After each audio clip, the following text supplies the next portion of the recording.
Notre méditation du jour se trouve dans Daniel chapitre 6, versets 16 à 23. Bonjour. Alors le roi donna l'ordre qu'on emmène Daniel et qu'on le jette dans la fosse aux lions.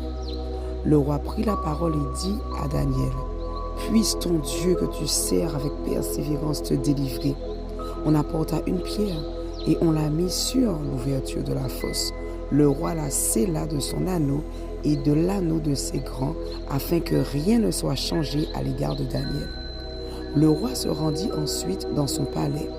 Il passa la nuit à jeun.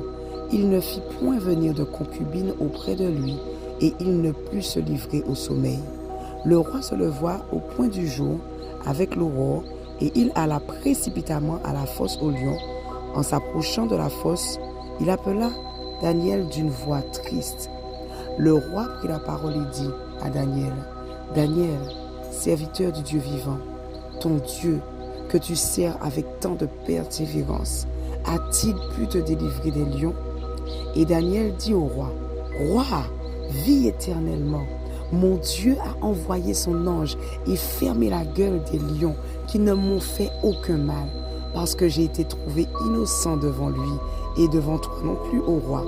Je n'ai rien fait de mauvais. » Alors le roi fut très joyeux et il ordonna qu'on fasse sortir Daniel de la fosse.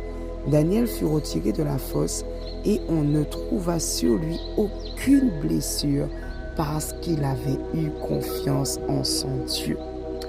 Peu importe ce que nous voyons, gardons notre fidélité.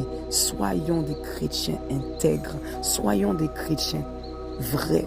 Peu importe quoi qu'il en coûte, continuons d'obéir et de marcher selon ce que dit la parole de Dieu. Continuons de faire confiance à Dieu et il nous tirera ou il nous délivrera de situations qu'on ne peut même pas penser ou imaginer.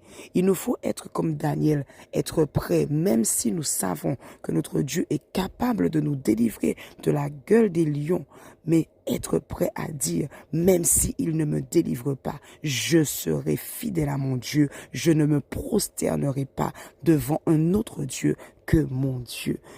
Courage, ce n'est pas une période facile, mais notre Dieu n'a pas changé. La période a changé, mais Dieu n'a pas changé. Que Dieu vous bénisse et une bonne journée dans le Seigneur.